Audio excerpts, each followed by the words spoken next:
Hey, it's Patti Scharf, CPA and co-founder of Catching Clouds, the leader in e-commerce accounting. Welcome back to another Saturday Slowdown, where I like to remind everybody to work on their business and not just in their business.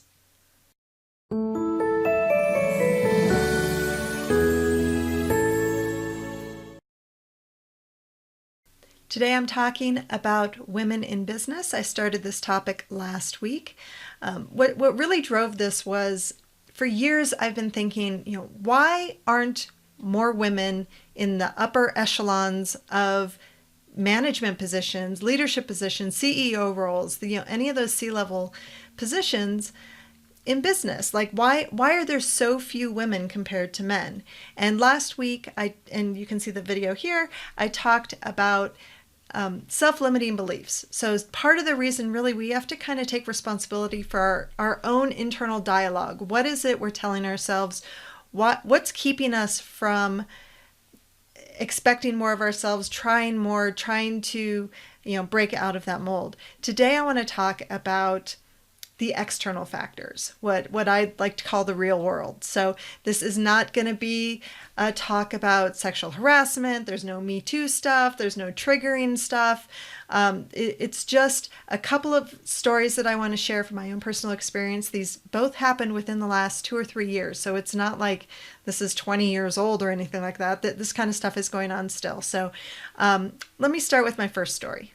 First, a little bit of background on me. I grew up pretty much a total tomboy. I have a brother who's 3 days short of being a year older than me, and every neighborhood we lived in, it was just full of boys. But there was no girl anywhere. It was just me playing cops and robbers and playing football and playing Legos and Matchbox cars and things like that. So it was just me and the guys hanging out all the time, from when I was a wee little kid all the way up through high school and into college. Like, all my best friends, they were guys. So I was absolutely in my element. I was at this conference. It was somewhere tropical, so there was like a pool and stuff like that, and a bunch of guys were hanging out. So there were like 4 guys, including Scott and me, hanging out in this pool, and we're just tossing a ball around and chit-chatting and like giving each other a hard time, whatever. And then one of the guys, guy number 1, is like, "Hey, Scott, guy number 2, and I challenge guy number 3 and you to a game of cornhole." And I'm like, all right, I guess this is the part where I become invisible. And, but that's fine. I'm like totally used to just hanging out and watching guys flex muscles and crap like that. So we all get out of the pool. They start playing cornhole, and I'm just sitting on the sidelines kind of watching and stuff. And then guy number 1 orders a round of beer for the guys. And I'm like, seriously? And and Scott doesn't even really drink beer that much. Maybe once every 3 months, he might have a beer. I'm a much bigger fan of beer than he is.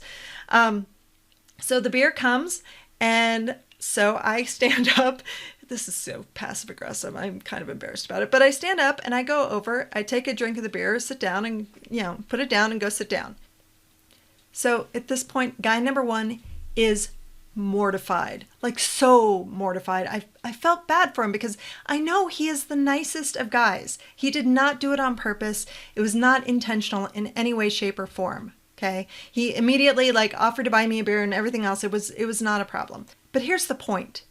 Women are being excluded without anybody even really realizing it. Deals aren't made in the boardroom. They are made out on the golf course. They're made at cornhole. They're made at the bar after work, whatever. This is where the guys are congregating. This is how they're becoming friends. Everybody wants to work with their friends. And I can't fault them for wanting to build camaraderie or make deals with their friends. But the problem is when you're consciously or unconsciously excluding women from your reindeer games, they get excluded from the boardroom. That's just natural. So it's no wonder that women aren't advancing at the same rate as the men. Okay, here's my second story.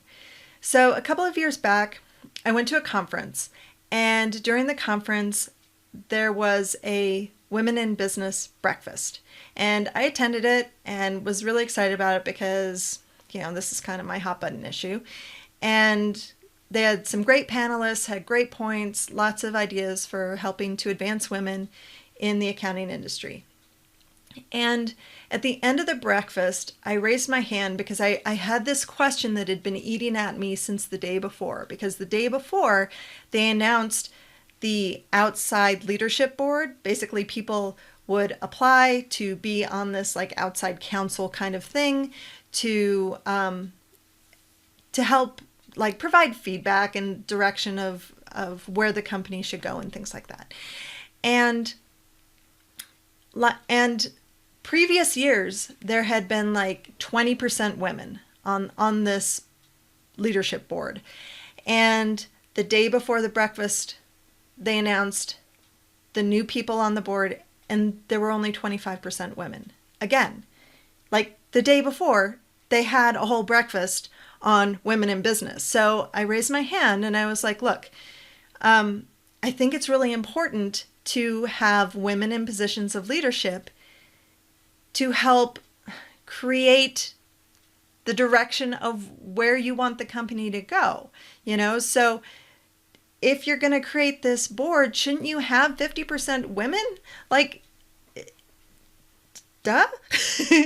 And the response was that not enough women had applied, and that they hadn't applied. They suspected they didn't apply because women don't have enough support systems in place.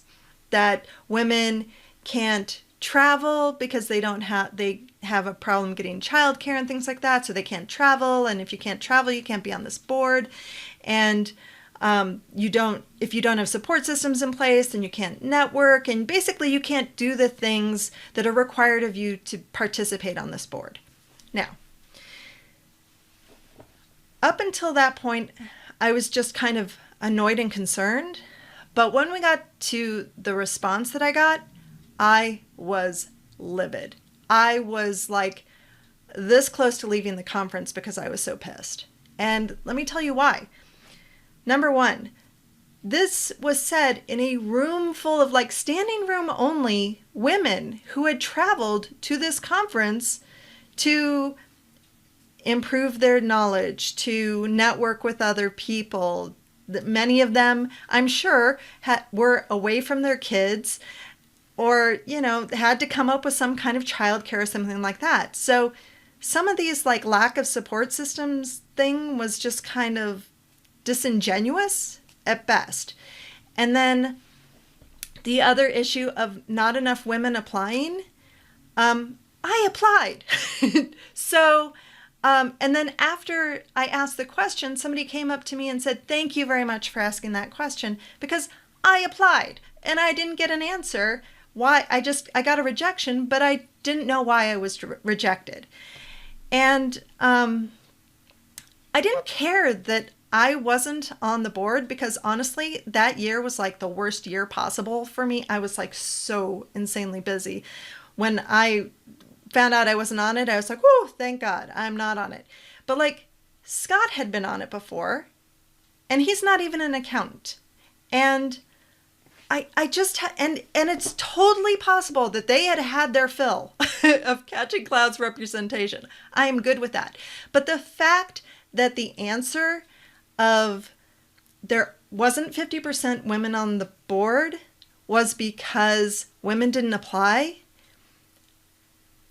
Basically, what was happening was they were blaming women for their own lack of representation on the board, which just pushed me over the edge. Like, I'm still kind of ticked off about it. But my whole point here is that women are showing up. They may not be showing up in the sheer quantities that men are showing up, but when they are showing up, we need to support them. We need to give them a little nudge and hear what they have to say, and by all means include them in situations where you can. So this was absolutely a situation where they should have and could have walked their talk. That's it. Now, with all that said, I know that there's more to be done, and I'm not quite sure what that looks like yet. I'm still kind of simmering on that. If you have any suggestions or groups that you're involved in or something like that, please leave comments down below. I'd love to hear it. It seems like a lot of the organizations that I found, or even some of the conferences that I've seen, they're really geared more towards people who are like accountants in a big four and how to like work your way up to the top of that. Whereas I'm just in this small business that I already pretty much run myself. So with a little help from Scott. So I guess maybe my contribution for the moment is just ranting and raving about inequalities on YouTube, but I don't want it to be just that. I want it to be more than that. I just don't know what that looks like yet. So I would love to hear from you. Tell me if there's anything you're involved in, any ideas you have or anything like that. Just leave them in the comments below. And that's it for today. I hope you liked this video. If you did, please like, comment, and share. If you haven't already, please subscribe, and I'll catch you later.